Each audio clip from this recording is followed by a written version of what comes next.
Hey everyone, this is Cameron from Renegade Animation on renegadepopculture.com. If you like what we do, please give us a like, a follow, and a rating, and make sure to share out our episodes on Apple Podcast or wherever you listen to us. We are everywhere. If you can, consider supporting our Patreon. That way we can keep doing what we love, and that's talking about Kung Fu Panda. And now, on with the show. What's going on, everyone? Welcome to another episode of Renegade Animation on the Renegade Pop Culture Podcast Network. My name is Mike. I'll be your host for this evening. Joining me, as always, is the animation guru himself, Cameron. Howdy, howdy. And yeah, this is the episode where we get to talk about Kung Fu Panda 4 and its relationship to the Kung Fu Panda series as a whole. But before we get there, we had a pretty eventful evening or weekend, for better or for worse. Unfortunately, we have to start with the worst. We heard late on Thursday night, on March 1st, we lost Akira Toriyama at the age of 68 to acute subdural hematoma. He had a private funeral with his family. Yeah, pretty much all of last weekend, we heard nothing but kind stories from pretty much the entire internet mourning the loss of the creator of Dragon Ball and Dr. Slump, and so much more in the worlds of anime, manga, and video games. Exactly. If you're making a Mount Rushmore of influential creatives, you of course have Hayao Miyazaki, Osamu Tezuka, Katsuhiro Otomo, and Akira Toriyama, who made one of probably the most influential anime of all time with Dragon Ball. Like, I know there's others, like Gundam and Sailor Moon, but none of them quite hit it out of the park like Dragon Ball did. And not only that, but Dragon Ball was that sort of the nexus point for where anime would explode during the late 90s throughout the 2000s, that being on Toonami in the US. I mean, there's a lot we could go over with the Dragon Ball franchise, from the original series that started it all to Dragon Ball Z, the subsequent movies, the video games, and all of the shows and references that showed up in other shows because of how much of an impact Dragon Ball left on the entertainment industry. Other anime would not exist without Dragon Ball. And not only that, but Dragon Quest, the popular RPG franchise, would probably not be here today if it didn't have not only the creatives behind it, but the amazing artwork that Akira Toriyama provided for the franchise and the 100% iconic slime design. Yes. You cannot say there was a more impactful franchise with Dragon Quest as an RPG series. I mean, outside of Final Fantasy and Wizardry. But the art style was a big part of it, because you just never saw an RPG that looked like the stuff that Akira Toriyama came up with.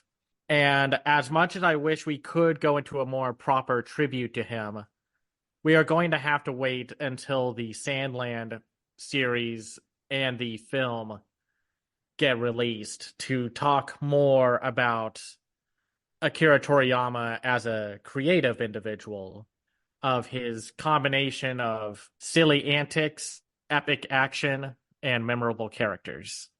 And that's just talking about some of the stuff that most people know about. There are other one-offs and series that Akira Toriyama had his hand in helping create that we just would not know about without him. Chrono Trigger, one of the most influential RPGs of the 90s, was also elevated because of the incredible art style from Akira Toriyama. Like, it's hard to find so many people in the creative industry that could leave such a Yamcha-sized crater impact as Akira Toriyama. Yep. And as I said on Twitter a couple days ago, everybody has a Toriyama story, even if they don't realize it. He has affected so much in the world of pop culture. It's funny because I have not watched the Dragon Ball and Dragon Ball Z series in forever, but I can still recollect all of the plot points that happened. It's that franchise that I can just pull a random story beat out of. That's what happened in this episode. Rest in peace, Akira Toriyama. You will be sorely missed as a creative in the force of art. There's no other good transitional way to talk about this next topic, so we're going to talk about just quickly about the Oscars, since they just happened. Barring the overall discussion of the Oscars, like quality and the dialogue and the winners, Kids and Hayao Miyazaki took home the Oscar for Best Animated Feature. Studio Ghibli now has 2 Oscars under their belt, and Kids, after 14 or so nominations, finally have their big victory award win. And not just for the Annies either. They have an Oscar. Not that it means more than the others, but it's a big friggin' deal. It is a big deal. It's also a big deal because of the competition that it was up against. It's just impressive because it was a latecomer to the release windows. I mean, I got to see it in October, but most people got to see it in December. And then in Japan, of course, they saw it in July. I think it was July. Then with it going against Spider-Man Across the Spider-Verse and Nimona, like, it was kind of tough to know what was going to win in terms of the best animated feature, because we had Elemental, Robot Dreams, Nimona, Spider-Man Across the Spider-Verse, and then The Boy and the Heron. And the Academy doesn't always have the best reaction to anime, but they have loved Miyazaki in the past. Not enough to give him an award at any other point, but they still nominate him. Like, they still loved him enough to nominate Ghibli and such, but it's interesting how very few times they are able to actually win. Like, even in weaker years, they still couldn't win. I think they should have won in 2014 with the Tales of Princess Kaguya instead of Big Hero 6, but it also had to go against Song of the Sea, and I love that movie too. Yeah, that was a tough year.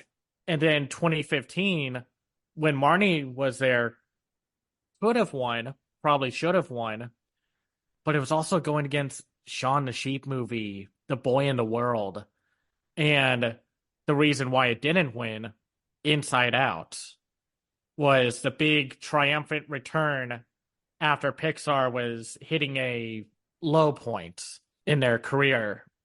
Just to see Miyazaki win again, and to be the one director to have 2D animated films win the Best Animated Feature Award, is astounding. Kind of wish they were nominated for other things, like Joe Hisaishi for the incredible musical score, and to be nominated for Best Picture, but the Academy is going to Academy.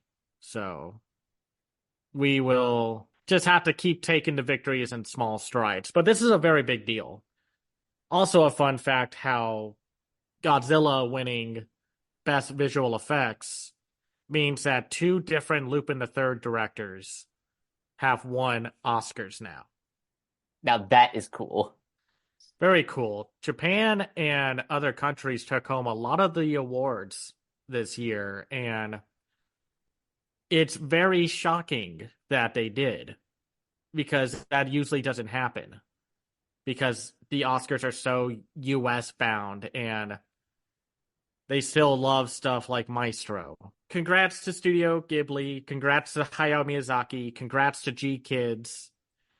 I hope this means that G Kids will keep on winning. And so far, they have a few films coming out this year where they could absolutely win, depending on how people react to Inside Out 2 and Moana 2. Yeah, I'm very interested in seeing what this year has to offer, not just in terms of awards, but just how both Disney and a competition is received by audiences and critics. This is going to be a very interesting year. Because 2 years in a row now, Disney has lost the Best Animated Feature Oscar, which is usually what they were always going to win because the Oscars are screened on ABC, and also the award members do things like love Disney too much or let their kids vote for the Oscars, like for this category, instead of the actual voters taking the animation brand seriously. Which, whatever you have to say about Jimmy Kimmel, kudos on him for calling that out. And kudos for the film winning being PG-13. Yes, that I thought was pretty cool. And the fact that Jimmy Kimmel that night called out both lazy voters who let their kids pick the winner for Best Animated Feature and also kind of throwing shade at the Directors Guild for taking that deal while the writers and actors went on strike. Oh yeah, no, he bluntly said y'all folded quickly. And though, granted, I think he should have thrown more shade at the Actors Guild because of how their deal is not actually all that great for everyone else outside of the A-listers. Alas, again, victory in small steps. Because for the longest time, the only way you could win against Disney in Best Animated Feature was if they had an off year. And either the tides are turning and Disney is absolutely losing its power, or the voters are just getting sick and tired of Disney thinking they're on top of the mountain when they are no longer doing that. They are no longer on top of the mountain. Everyone else has been making or crafting experiences that are performing better for the most part than their usual output. Even when Disney was on top of the mountain circa like 2013, we were still starting to see other studios rising to the occasion. Now it just feels a lot more equal than it was probably even like 20 years ago. The thing about Disney is that they are playing it safe. They are not letting their creatives cook, and their films are suffering for it. Elemental got very lucky that it became a long game victory, because otherwise they could have easily entered into the Academy Award system this year with no nominations in the animation category. I think they are very lucky that Poor Things got nominated and won as many times as it did, because there was no way Wish was going to win. Even Elemental's long game was not going to beat Nimona or Spider-Verse. To see other studios come out on top is very healthy for the industry. Agreed. Because what you need is something like the upcoming The Wild Robots.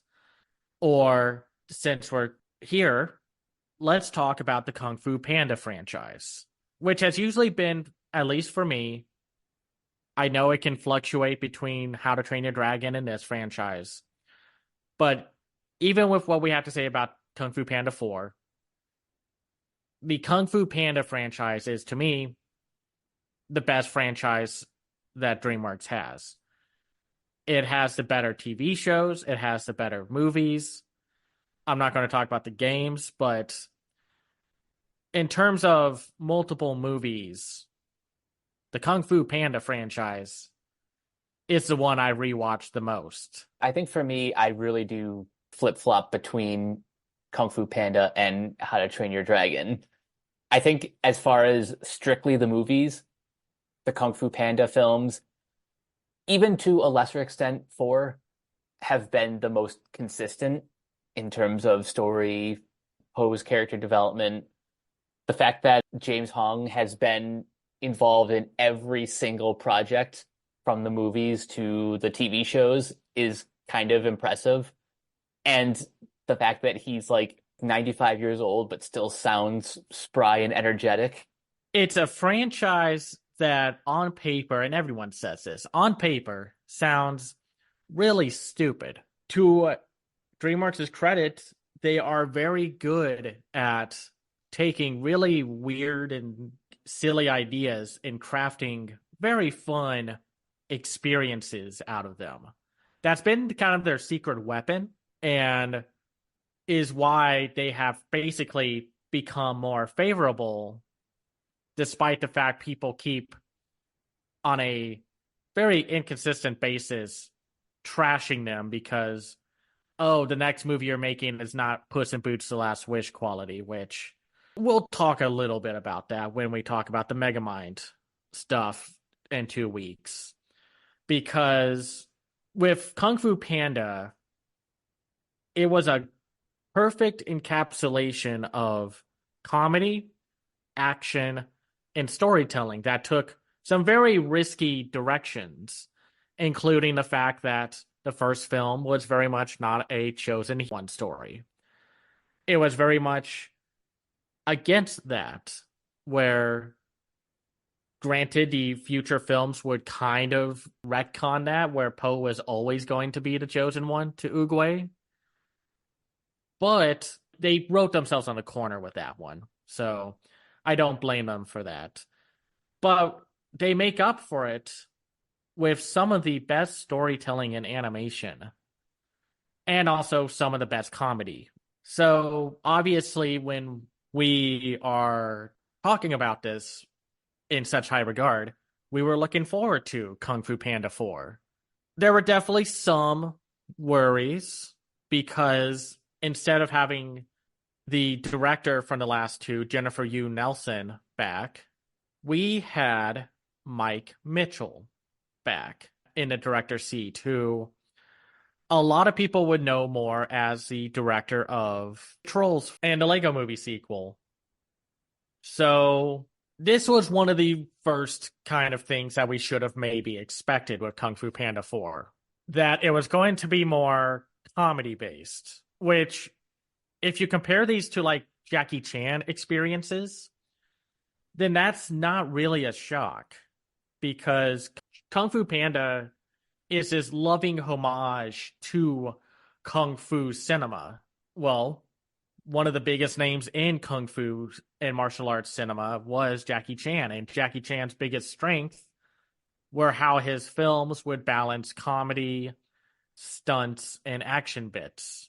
And you could see that through all 4 of these movies that feel like, oh, someone binge watched all of Jackie Chan's movies and took the best elements from the action sequences and put them into the movie.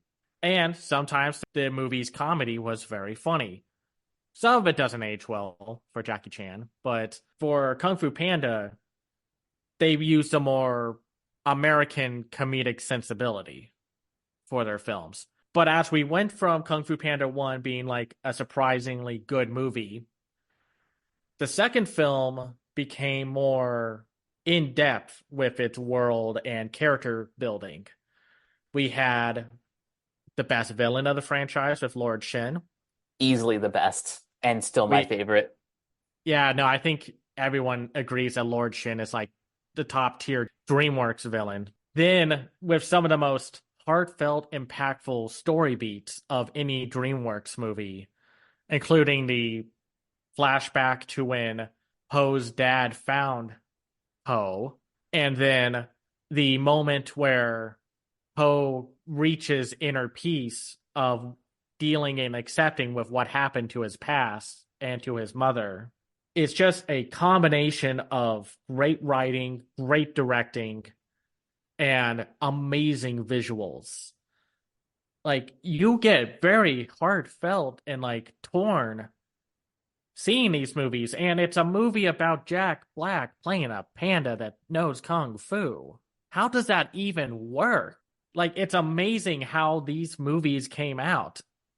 And even if the third one maybe took a step back with General Kai, who is still a great villain but not as good as Lord Shin, you still found moments where it's so personal and intimate, touching with how they connect family and the bonds that Poe has crafted with the people in the Panda Village and with characters from the previous films. So yeah, expectations were high going into Kung Fu Panda 4.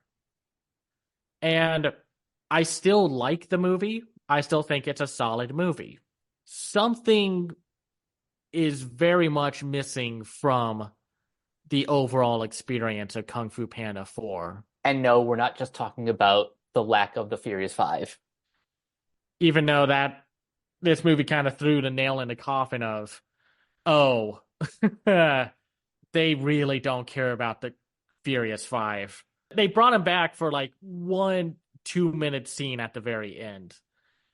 It's the fact that this movie is missing a lot of the soul and charm of the previous three films. And I think that is because having Mike Mitchell on took the franchise into the wrong direction. And it sucks because I don't want to say it's all his fault because a lot of stuff goes on behind the production of an animated feature. It's not always just one person to use as a scapegoat. But if the floating around interview with the co-director is to be believed, and you shouldn't unless the co-director comes out and says, some of this is true, some of this is exaggerated, some of this is false, take with a grain of salt. Because why do you think this film didn't hit the stride of the previous three films, Mike?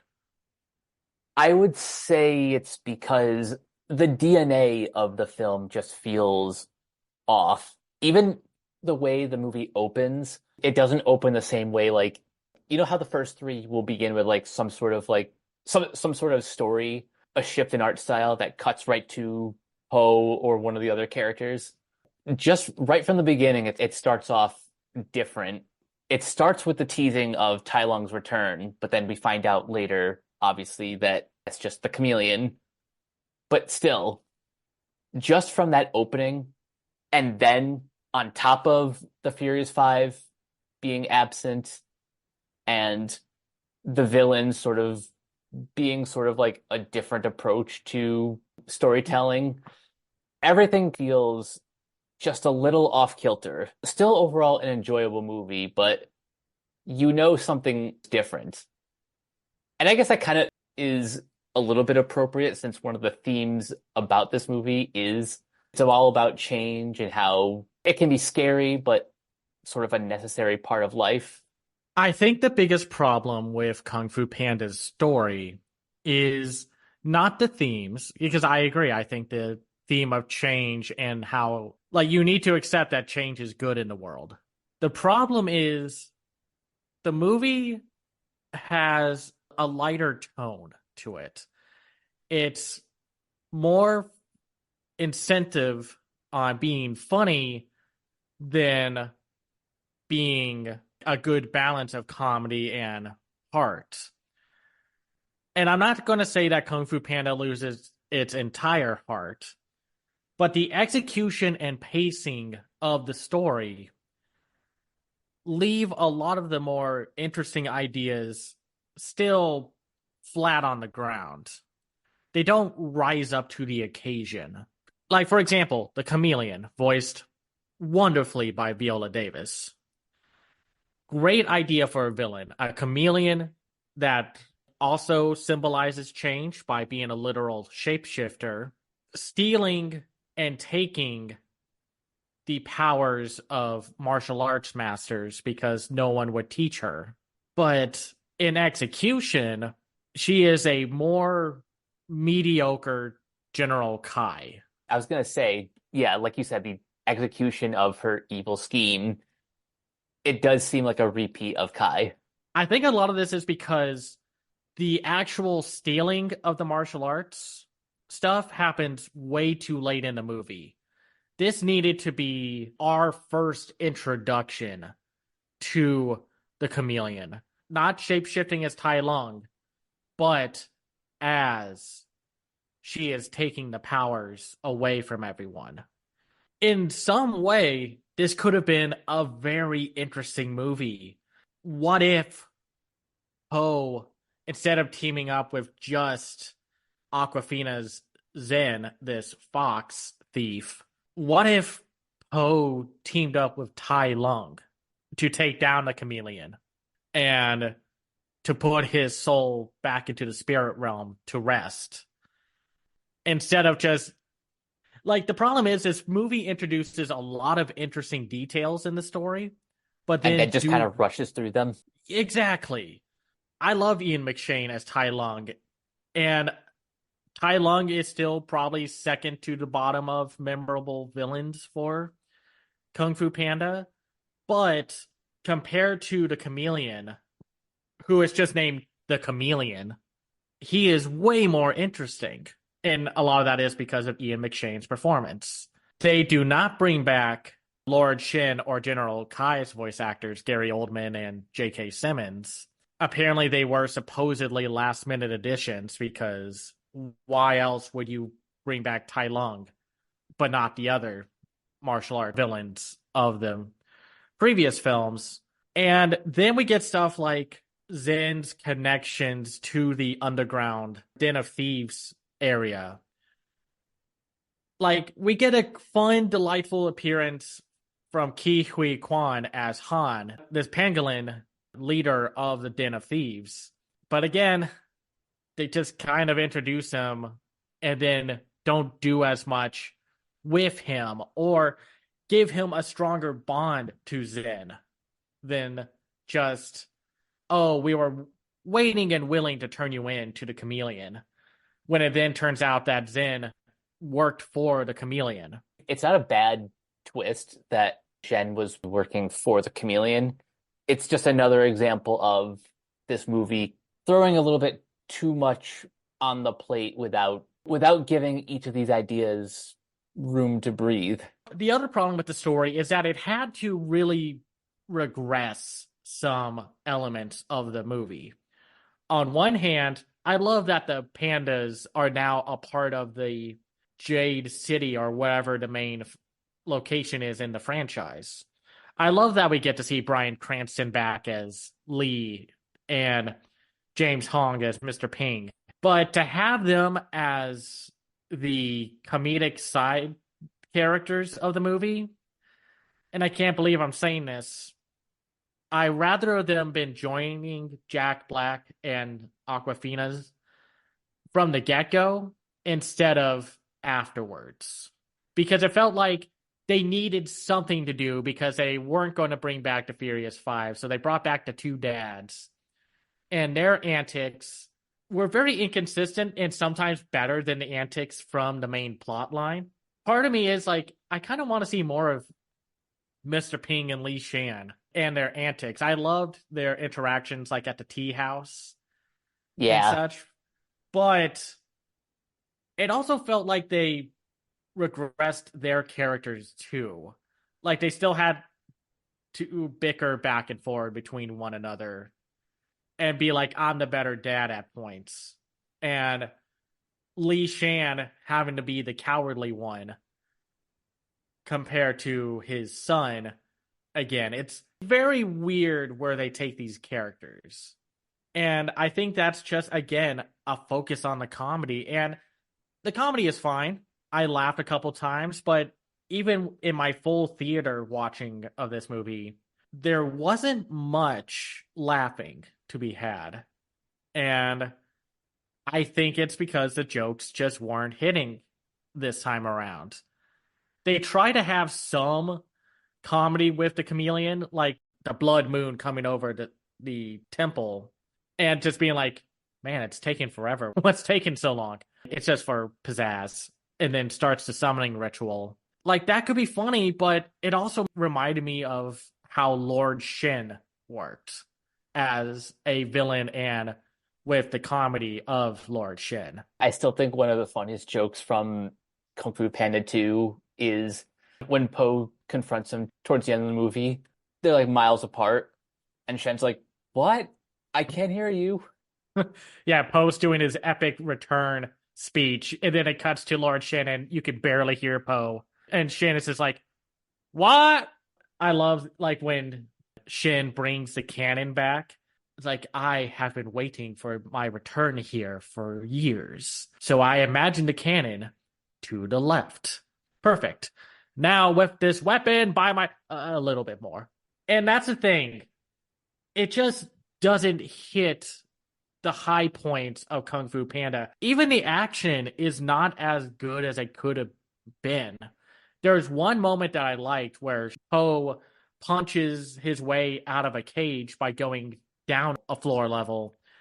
And there's this cool, like, shadow fight where you see Po fighting in the dark with, like, a soft glow in the background with the dust from all the rubble. That was a cool scene. I love the way they animated the silhouettes fighting. That one probably one of the highlights as far as like the action goes. But the rest of the action is just like we've seen better before.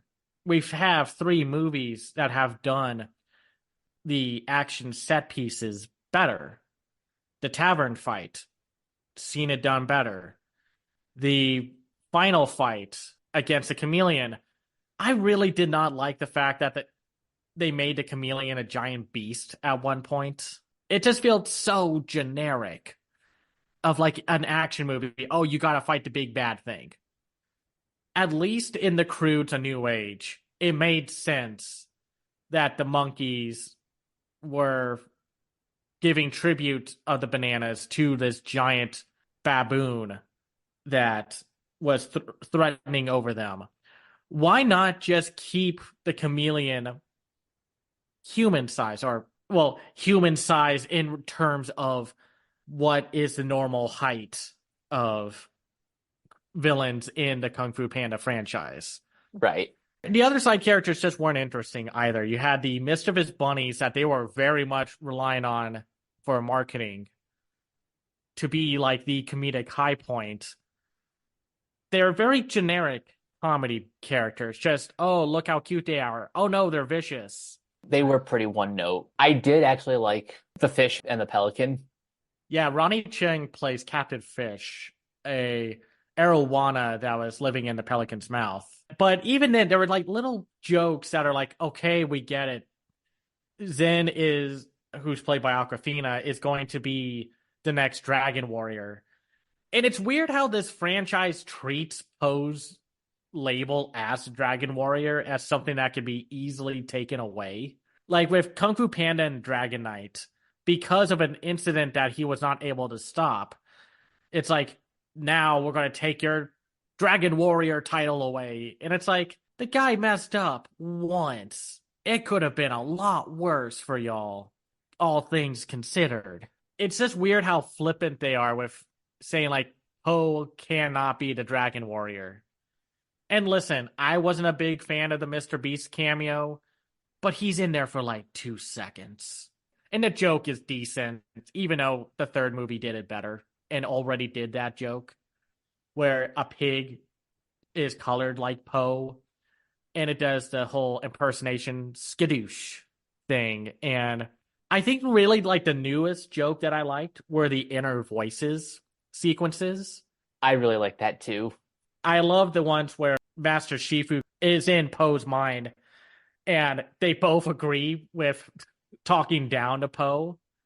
And then at the end of the movie, they pay him back with all of the Poe's inner voices talking to him at once. It's like, you will never know inner peace.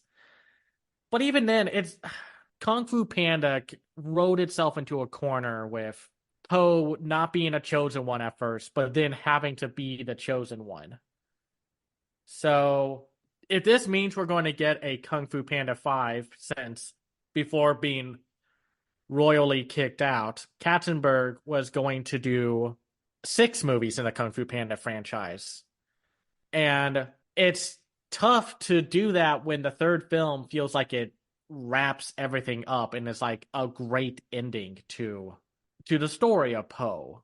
That's exactly what I thought coming out of the third movie back in 2016. I'm like, wow, this is a really nice, rock solid trilogy. I have no idea what they're gonna do for a new trilogy after this. And again, I want to stress that I did enjoy this movie quite a bit, but I'm not sure how this is going to kick off a new trilogy. Like, they would have to actually take the story in new directions. And barring the fact that Dustin Hoffman is not the greatest person, get rid of Shifu. Put him in the background. Don't use him anymore. There needs to be a progression of time for this franchise to work now, because are we going to see Zen again? Is she going to be the actual Dragon Warrior? Is Poe going to be in the background now? Because you can't call it Kung Fu Panda Without the Kung Fu Panda. So they write themselves into a corner with this franchise at times.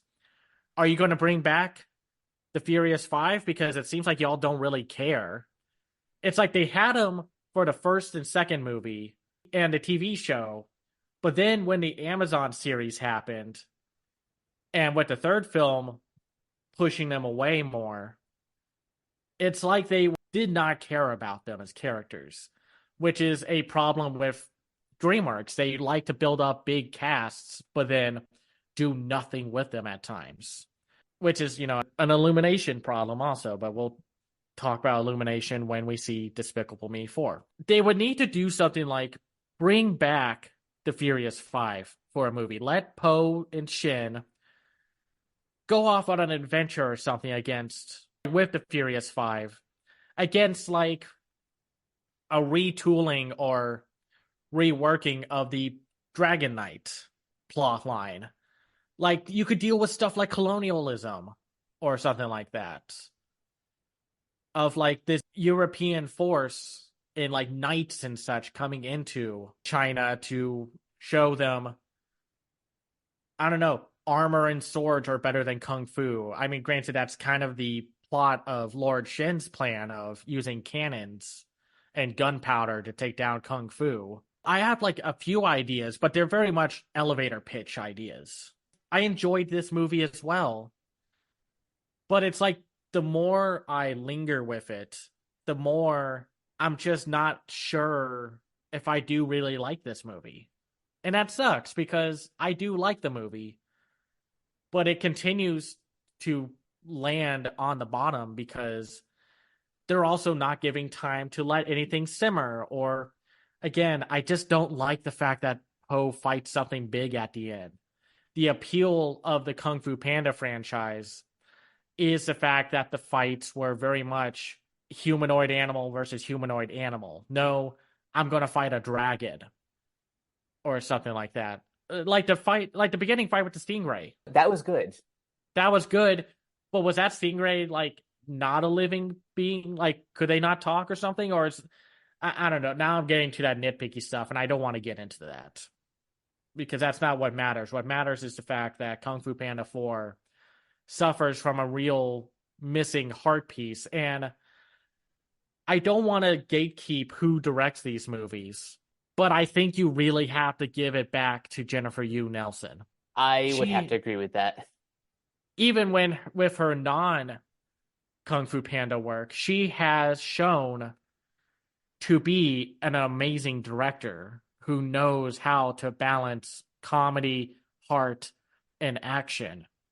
I mean, we saw what she could do with Love, Death, and Robots. Her shorts were usually some of the better ones of that anthology series.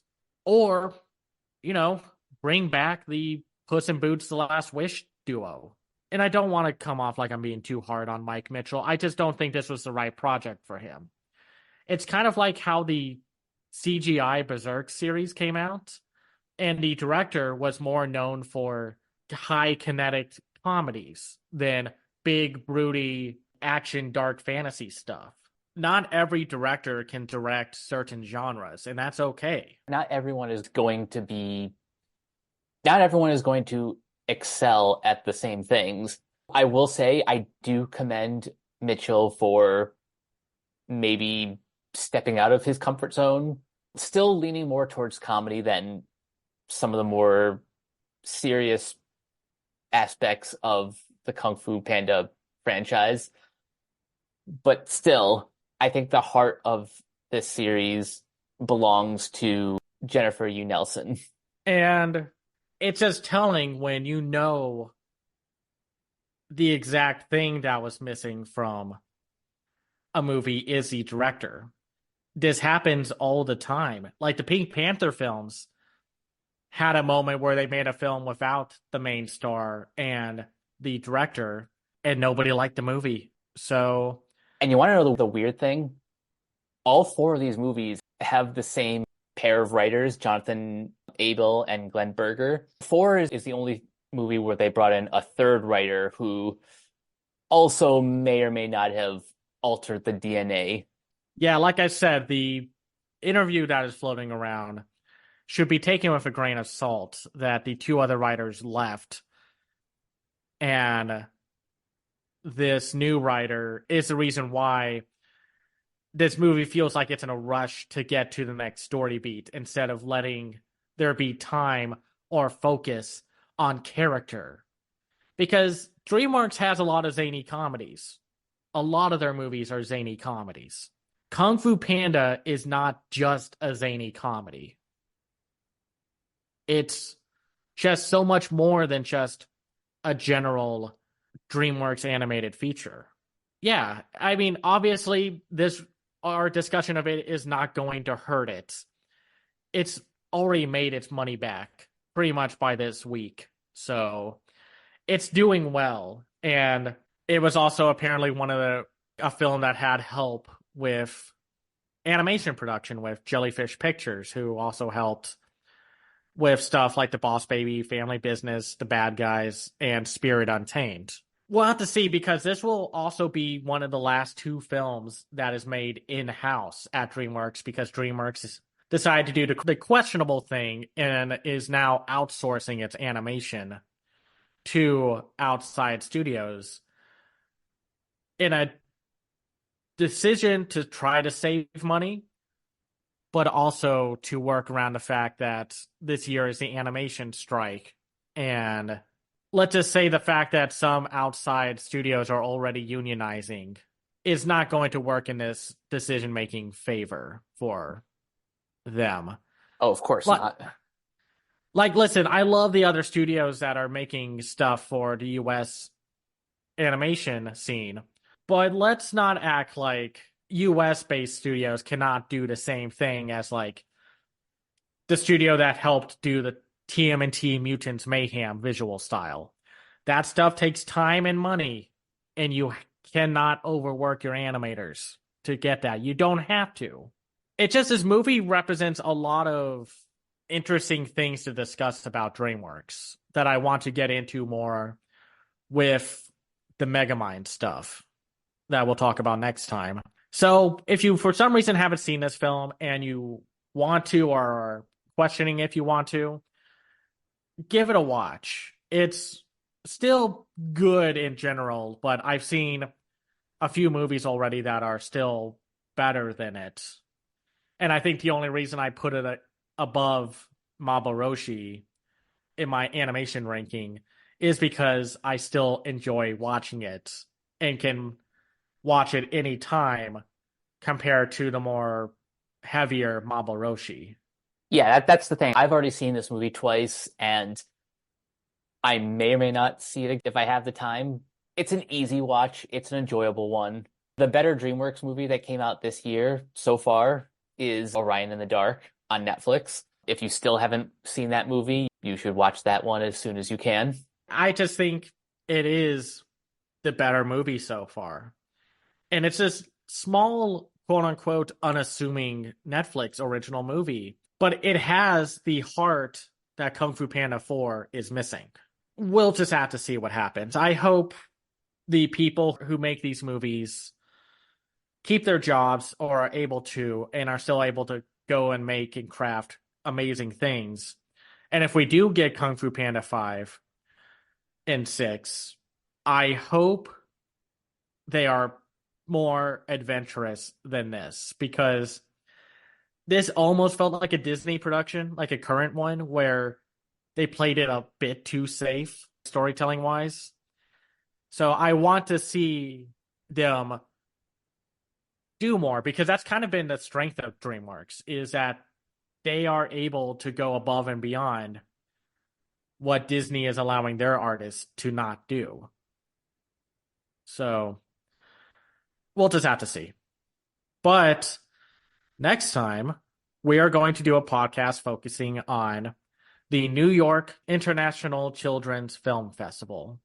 And we got a handful of movies to talk about, and I can't wait to talk about two of my favorite movies of the year so far. Yeah, I am very much looking forward to the selection for this year's film festival. But until next time, Cameron, where can everyone find you online?